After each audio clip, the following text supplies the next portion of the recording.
सिद्धार्थ शिक्षा सदन सोजत रोड में आपका स्वागत है। कक्षा 9 विषय गणित अध्याय 13 पृष्ठीय क्षेत्रफल और आयतन में हम प्रश्नावली 13.1 का अध्ययन करने के लिए पहले इसके बारे में हम पढ़ेंगे। पृष्ठीय क्षेत्रफल और आयतन। सबसे पहले हमारे पास में एक आकृति है घनाभ, यानी घनाभ का अर्थ होता है कि जिसकी 6 आयताकार सतह होती हैं उसे घनाभ कहते हैं। अब 6 आयताकार सतह में ऊपर वाला तल, नीचे वाला तल, साइडों वाले तल, चारों साइडों वाले तल सभी होते हैं। वो सभी मिलकर एक आकृति बनाते हैं जिसमें 6 आयताकार सतह होती है, उसे घनाभ कहते हैं। जैसे यहाँ पे चित्र बना हुआ है, इस चित्र को देख सकते हो कि इस चित्र में नीचे एक आयत बना हुआ है, ये आयत है। इस प्रकार इस आयताकार की सतह, ऊपर भी आयताकार सतह है, नीचे भी है, साइडों में भी है। तो इस प्रकार इसकी 6 आयताकार सतह होती है और ये 6 आयताकार सतह मिलकर एक आकृति बनाती हैं, उसे घनाभ कहते हैं। घनाभ में 6 फलक होते हैं, जो कि फलक का मतलब तल कहलाते हैं। तल, नीचे वाला तल, ऊपर वाला भी सरफेस, यानी ऊपर वाले भी तल होता है। इस प्रकार 4 दीवारें होती है उसकी, वो भी तल कहलाते हैं। 6 इसके 6 तल कहलाते हैं। 8 इसके किनारे कहलाते हैं। किनारों का मतलब होता है कॉर्नर, कोने कहलाते हैं। 1 2 3 4 5 6 7 8 इस प्रकार आप इस घन में देख सकते हो। इस घन में ये 1 2 3 4 5 6 7 8 ये 8 कोने कहलाते हैं। और इस प्रकार 12 किनारे कहलाते हैं। किनारों को दूसरा हिंदी में भुजा भी कह सकते हैं, जिसकी ये भुजा हो गई 1 2 3 4। 4 ऐसे कैसे? 4 ऊपर वाले तल की होती है, 4 और 4 कितनी हो गई? 8, और 4 ये साइडों वाली होती है। इस प्रकार मिलकर ये 12 किनारे होते हैं, जिसको भुजा भी कह सकते हैं। इसकी आयताकार घनाभ के अंदर आयताकार की जो लंबाई होती है उसे ये लंबाई बताता है। ये इसकी चौड़ाई होती है और ये इसकी ऊंचाई होती है। इस प्रकार लंबाई भी दी हुई होती है, चौड़ाई भी दी हुई होती है और ऊंचाई भी दी हुई होती है। तो ये एक आप इसमें बहुत सारे उदाहरण ले सकते हैं, उदाहरण द्वारा भी समझ सकते हैं। जैसे माचिस की एक डिबिया है, माचिस की डिबिया देखेंगे तो आपको एक 6 आयताकार सतह वाली दिखेगी, जिसके नीचे तल होता है, ऊपर फर्श होता है, साइडों वाली भुजाएं होती है, सब मिलकर घनाभ कहलाता है। इस प्रकार बहुत सारे उदाहरण ले सकते हैं। माचिस की डिबिया है, कोई चाय पत्ती का डब्बा है, बॉक्स आता है वो, जैसे कूलर है, वो भी एक 6 आयताकार सतह का होता है, इसीलिए उसको भी घनाभ कहते हैं। घनाभ में 8 कोने होते हैं और 12 किनारे। घनाभ के 6 फलक होते हैं। इस अध्याय में हम घनाभ का क्षेत्रफल ज्ञात करना पड़ेंगे, यानी घनाभ का क्षेत्रफल ज्ञात करेंगे। क्षेत्रफल का अर्थ होता है कि कोई भी वस्तु किसी तल पर रखने पर वह जितना स्थान घेरती है वह उसका क्षेत्रफल कहलाता है। अब इसका जो क्षेत्रफल हम निकालेंगे तो इसके लिए एक सूत्र है, उस सूत्र की सहायता से हम निकालेंगे। अब घनाभ के अंदर 6 फलक आयताकार समान होते हैं, इसीलिए इसमें क्षेत्रफल लंबाई इंटू चौड़ाई काम आता है। क्यों? क्योंकि आयत का क्षेत्रफल लंबाई इंटू चौड़ाई। अब इसमें कितने आयत बने हुए हैं? ऊपर नीचे 2 बने हुए हैं, इसीलिए 2 इंटू लंबाई इंटू चौड़ाई हो जाएगी। फिर साइडों में बने हुए हैं तो फिर 2 इंटू चौड़ाई इंटू ऊंचाई हो जाएगी। फिर और 2 इस साइडों में बने हुए हैं तो फिर 2 इंटू ऊंचाई इंटू लंबाई हो जाएगी। इस प्रकार ये इसका क्षेत्रफल निकाल सकते हैं। अब हम देखेंगे कि घनाभ का संपूर्ण पृष्ठीय क्षेत्रफल ज्ञात करना सीखेंगे, और इसके लिए भी हम लिखेंगे घनाभ का संपूर्ण पृष्ठीय क्षेत्रफल बराबर लिखेंगे 2 कोष्ठक L into B plus B into H plus H into L. इस प्रकार इसको हिंदी में भी लिखा जा सकता है। हिंदी में लिखने के लिए लिखेंगे, आपको ऐसे अगर याद नहीं होता है तो आप क्या करिए, इसको लिख दीजिए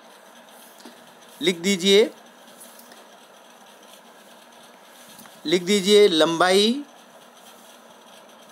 इंटू चौड़ाई इंटू ऊंचाई, तीन ही एक क्रम में लिख दीजिए। याद रखिए, सिर्फ लंबाई इंटू चौड़ाई इंटू ऊंचाई तीन ही एक क्रम में लिख देंगे। और फिर क्या करेंगे, इसमें दो पहले वाली 2 लिख देंगे सूत्र में, 2 कोष्ठक के बाहर लिखेंगे और ये 2 बराबर होगा 2 इंटू, यहाँ पे इंटू का निशान आएगा, 2 इंटू लंबाई इंटू चौड़ाई, कोष्ठक के अंदर लिखेंगे लंबाई इंटू चौड़ाई, प्लस फिर चौड़ाई इंटू ऊंचाई, प्लस फिर ऊंचाई इंटू लंबाई लिख देंगे। इस प्रकार ये हमारा सूत्र प्राप्त हो जाएगा। अब जैसे हम उदाहरण लेते हैं, अब उदाहरण द्वारा जब इसको सूत्र में प्रयोग करेंगे तो आपको अच्छी तरह से समझ में आ जाएगा। लेकिन एक चीज़ और ध्यान रखनी है कि कभी कभी बच्चों को कन्फ्यूजिंग करने के लिए किताबों के अंदर कोई नाप मीटर में लिख देता है और कोई नाप सेंटीमीटर में लिख देता है। तब आपको ये ध्यान रखना है कि सभी नाप एक इकाई में होने चाहिए, और उसको एक इकाई में रखने के लिए ये ध्यान रखना है कि मीटर को जब सेंटीमीटर में बदलना है तो उसको 100 से गुणा करना है, या कभी आपको सेंटीमीटर को अगर मीटर में बदलना है तो उसको 100 से भाग करना है। तो और अगर मीटर में ही दिया हुआ सब, तब आपको परिवर्तन करने की आवश्यकता नहीं है, और अगर सेंटीमीटर में ही दिया हुआ है तो भी परिवर्तन करने की आवश्यकता नहीं है। अब एक उदाहरण ले रहे हैं, जैसे एक घनाभ की लंबाई दी हुई है 4 सेंटीमीटर, ऊंचाई दी हुई है 3 सेंटीमीटर और चौड़ाई दी हुई 2 सेंटीमीटर। तो घनाभ का कहता है संपूर्ण पृष्ठीय क्षेत्रफल ज्ञात कीजिए।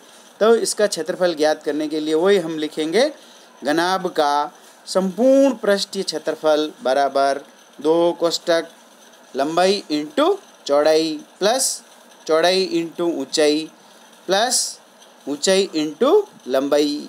ये सूत्र लिख दिया। अब सूत्र लिखने के बाद में आप प्रश्न में देखेंगे कि लंबाई कितनी है, तो लिख देंगे 2 तो सूत्र का लगा देंगे ऐसे कैसे, और बराबर का निशान, जैसे लंबाई 4 है तो 4 लिख देंगे, फिर चौड़ाई 2 है तो 2 लिख देंगे, फिर आगे प्लस का निशान लगाएंगे, फिर ऊंचाई 3 है तो लिख देंगे 2 इंटू 3 प्लस फिर ऊंचाई 3 है और लंबाई 4 है तो लिख देंगे 3 इंटू 4। और इस प्रकार इसको पहले गुणा करेंगे, 2 कोष्ठक के बाहर संख्या ऐसे कैसे लिख देंगे और इसको दोनों को गुणा करेंगे। जैसे 4 इंटू 2 को गुणा करते हैं तो 8 आता है तो 8 लिख देंगे। फिर इस प्रकार 2 इंटू 3 को गुणा करेंगे तो 6, 3 इंटू 4 को गुणा करेंगे तो 12। इस प्रकार 2 ऐसे कैसे लिखेंगे, फिर जोड़ करेंगे, पहले 12 और 6 18 और 8 26 हो गए। अब 2 को जब 26 से गुणा करेंगे तो उत्तर आ जाएगा हमारा 52 सेंटीमीटर स्क्वायर। अब आपको ये ध्यान रखना है कि जब नाप अगर मीटर में है तो आप मीटर में पीछे क्षेत्रफल निकालेंगे तो मीटर स्क्वायर लिखेंगे, और जब सेंटीमीटर में है तो आप सेंटीमीटर स्क्वायर लिखेंगे। इस प्रकार हमारा उत्तर प्राप्त हो जाएगा। अब हम एक दूसरा लेते हैं, वो होता है घन। देखिए विद्यार्थियों, घन की जो आकृति होती है उसके अंदर एक विशेषता ये होती है कि घन है जो मतलब 6 वर्गाकार सतहों का बना एक आकृति होती है। यानी सभी भुजाओं को अगर नापेंगे या अपन देखेंगे तो आपको देखने पर भी दिखेगी इसकी सभी भुजा बराबर दिखेगी, इसकी लंबाई भी बराबर, चौड़ाई भी बराबर, ऊंचाई भी बराबर। लेकिन उसमें घनाभ के अंदर 6 आयताकार सतह होती हैं, जबकि घन के अंदर 6 वर्गाकार सतह होती हैं। कैसी सतह होती हैं? वर्गाकार। और इसको सभी भुजाएं समान है, इसीलिए कोई एक नाम से इसको कह देंगे। इसमें लंबाई इंटू चौड़ाई और इंटू ऊंचाई भी अगर दे दे तो भी नाप हम एक ही रखेंगे। जैसे मान लो घन की भुजा कह दी 5 सेंटीमीटर, तो हम लंबाई भी 5 ही रखेंगे, चौड़ाई भी 5 ही रखेंगे और ऊंचाई भी 5 ही रखेंगे। और इस प्रकार हमारे पास में ये एक घन की आकृति दिखेगी। वही इसमें भी घन के अंदर भी वही 12 इसके अंदर किनारे होते हैं, 6 फलक होते हैं और 8 कोने होते हैं, वो होते हैं। फिर घन का संपूर्ण पृष्ठीय क्षेत्रफल का सूत्र देखेंगे तो घन का संपूर्ण पृष्ठीय क्षेत्रफल का सूत्र होता है 6 भुजा स्क्वायर, यानी पहले भुजा को भुजा से गुणा कर देंगे और जो उत्तर आता है उसको 6 से गुणा करने पर जो आपके जो उत्तर प्राप्त हो जाएगा वो लिख लेंगे हम। तो इसके लिए भुजा को हम a मान लेते हैं, इसीलिए इसका सूत्र बन जाएगा 6a स्क्वायर भी लिखा जा सकता है। इस प्रकार इसको भी समझने के लिए हम एक उदाहरण ले रहे हैं। जैसे उदाहरण है हमारे पास में, एक घन की भुजा 5 मीटर है तो उसका संपूर्ण पृष्ठीय क्षेत्रफल ज्ञात कीजिए।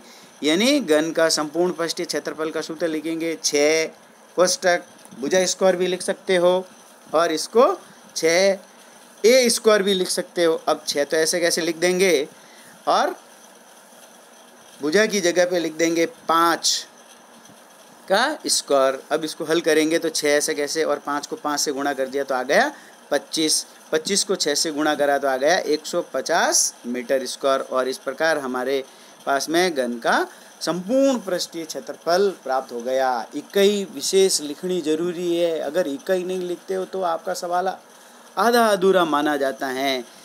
सेंटीमीटर है अगर तो पीछे सेंटीमीटर स्क्वायर लिखेंगे, मीटर है तो पीछे मीटर स्क्वायर लिखेंगे।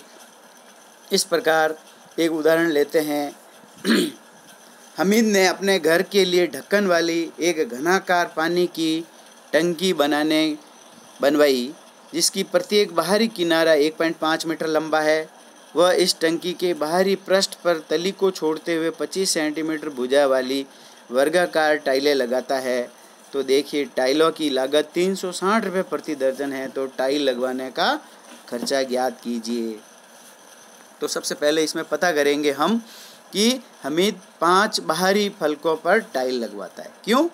क्योंकि 5 बाहरी फलक होते हैं, 4 तो साइडों वाले और एक ऊपर वाला, नीचे तल पर तो लगाया नहीं जाता है, लेकिन बाहरी और लगाता है इसीलिए, और ढक्कन वाली भी है इसीलिए ऊपर, और बिना ढक्कन वाली कह देता तो 4 ही तल पर लगा देता। अब इसमें ज्ञात करने के लिए देखेंगे कि घन का टंकी का एक किनारा 1.5 मीटर का है और जो टाइल लगानी है वो सेंटीमीटर की है, 25 सेंटीमीटर की। तो इसको भी नाप को हम को सेंटीमीटर में बदल देते हैं। तो 1.5 मीटर को जब हम सेंटीमीटर में बदलेंगे तो इसको 1.5 को 100 से गुणा कर देंगे, 100 से गुणा करेंगे तो आ जाएगा 150 सेंटीमीटर। अब टंकी का पृष्ठीय क्षेत्रफल निकालेंगे तो लिखेंगे 5 × 150 × 150 और इसको गुणा कर देंगे, या फिर ऐसे भी रख सकते हैं। गुणा करने पर थोड़ा सा यहाँ भी गुणा करना पड़ेगा, फिर बाद में भी गुणा करना पड़ेगा, फिर नहीं तो अपन भाग देना पड़ेगा, इसीलिए आपको गुणा करें, नहीं तो ऐसे ही रख दें। अब हम क्या करेंगे, टाइल का क्षेत्रफल निकाल देंगे। अब टाइल में दी हुई है आपके 25 सेंटीमीटर की एक भुजा और ये एक वर्गाकार टाइल है, और वर्गाकार टाइल है तो इसीलिए वर्ग का क्षेत्रफल का सूत्र हो गया भुजा इंटू भुजा, और मान रख देंगे हम इसके अंदर 25 × 25। और अब टाइलों की संख्या निकालनी है, इसीलिए लिखेंगे टाइलों की संख्या बराबर, टाइलों की वांछित संख्या बराबर लिखेंगे यहाँ पर बराबर टंकी का पृष्ठीय क्षेत्रफल बट्टा एक टाइल का क्षेत्रफल, ये इसका सूत्र है। अब जो टंकी का पृष्ठीय क्षेत्रफल है उसका जो मान हमने ऊपर प्राप्त करा था 5 × 150 वो नीचे लिख देंगे, 5 × 150 × 150 बट्टा 25 × 25 हो जाएगा। जब इसको सॉल्व करेंगे तो हमारे पास में टाइलों की संख्या 180 प्राप्त हो जाएगी। अब हमको इसकी क्या करनी है, लागत निकालनी है, 180 टाइल्स प्राप्त हो जाएगी। अब इसकी लागत निकालने के लिए लिखेंगे, चूँकि 1 दर्जन अर्थात 12 टाइलों की लागत है 360 रुपये, इसीलिए हो जाएगी एक टाइल की लागत 360/12। अब भाग देंगे तो एक टाइल का मूल्य कितने रुपये जाएगा, 30 रुपये प्राप्त हो जाएगा। अब इस 30 रुपये को जितनी टाइलें हमारे पास में 180 टाइलें हैं तो इससे गुणा कर देंगे, 180 × 30, तो हमारे को इसका उत्तर प्राप्त हो जाएगा 5400 रुपये। इस प्रकार ये भी प्रश्न हल हो जाएगा। अब हम प्रश्नावली 13.1 का एक प्रश्न लेते हैं, जिसमें दिया हुआ है कि कमरे की लंबाई, चौड़ाई और ऊंचाई क्रमशः जब दिया हुआ होता है तो पहली लंबाई होती है 5 मीटर, दूसरी चौड़ाई होती है 4 मीटर और तीसरी 3 मीटर इसकी ऊंचाई होती है। और कहता है 7.50 प्रति मीटर स्क्वायर की दर से, यानी कमरे की दीवारों और छत पर सफ़ेदी करानी है। अब इसमें भी आपको ध्यान रखना पड़ेगा, क्योंकि सफ़ेदी कहाँ कहाँ होती हैं, सफ़ेदी चारों ही दीवारों पर और छत पर ही होती हैं, तो इसीलिए नीचे वाला पैंदा माइनस करना पड़ेगा। अब नीचे वाला पैंदा माइनस करेंगे, यानी तल को जब माइनस कर देंगे तो तल का क्षेत्र, पहले तो पूरे का क्षेत्रफल निकाल देंगे घनाभ का, और पूरे घनाभ का क्षेत्रफल निकाल कर तल का क्षेत्रफल माइनस कर देंगे। तल देखेंगे कि कैसा है बना हुआ, तल एक आयताकार बना हुआ है और आयताकार बना हुआ है, इसीलिए आयत का क्षेत्रफल इसमें से माइनस कर देंगे।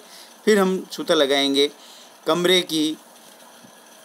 कमरे का क्षेत्रफल बराबर हो जाएगा 2 कोष्टक लंबाई इंटू चौड़ाई प्लस चौड़ाई इंटू ऊंचाई प्लस ऊंचाई इंटू लंबाई। और अब इसकी सब संख्याओं का मान इस सूत्र में रख देंगे, 2 कोष्टक 5 × 4 प्लस 4 × 3 प्लस 3 × 5, इस प्रकार इसको गुणा कर देंगे। 2 ऐसे कैसे लिख देंगे, 5 को 4 से गुणा करेंगे तो 20 आ जाएंगे, 4 को 3 से गुणा करेंगे तो 12 आ जाएंगे, 3 को 5 से गुणा करेंगे तो 15 आ जाएगी। पहले इसकी सबकी जोड़ कर देंगे तो हमारे पास में हो जाएगी 47। 47 को जब 2 से गुणा करेंगे तो 94 मीटर स्क्वायर प्राप्त हो जाएगा। इस प्रकार अब प्रश्न में दिया हुआ था कि छत व दीवारों पर ही पेंट कराना है, इसीलिए आपको इसमें छत को और चारों दीवारों को ही लेना है। इसीलिए इसका क्षेत्रफल निकालने के लिए फ्लोर का मतलब तल का जो क्षेत्रफल है वह माइनस कर देंगे। तो तल का क्षेत्रफल निकालने के लिए वही लंबाई इंटू चौड़ाई का सूत्र लगाएंगे और 500 × 4 को गुणा कर देंगे तो 20 प्राप्त हो जाएंगे। अब इसका क्षेत्रफल निकालने के लिए पूरा जो क्षेत्रफल निकाला वह 94 प्राप्त हुआ था, उसमें से -20 कर दिया तो 74 प्राप्त हो जाएगा। इस प्रकार प्रश्न के अनुसार अब इसका बताया हुआ है कि 1 मीटर का खर्चा, यानी दिया हुआ है 7.5 रुपये, अतः इसको 7.5 से गुणा करेंगे तो 555 रुपये प्राप्त हो जाएंगे। इस प्रकार इसका वीडियो आपको प्राप्त हो गया है। इसका PDF डाउनलोड करने के लिए, नोट्स बनाने के लिए डिस्क्रिप्शन बॉक्स में जाएं और वहां से इसके PDF डाउनलोड कर दें और नोट्स को कॉपी में बाकायदा लिखें। कोई नोट्स को अगर नहीं लिखेंगे तो आपको फिर समझने में परेशानी हो सकती है, इसीलिए नोटबुक के अंदर लिख लें और ताकि प्रश्न को समझने में आसानी रहेगी। इस प्रकार आपको होमवर्क अलग से दिया जाएगा।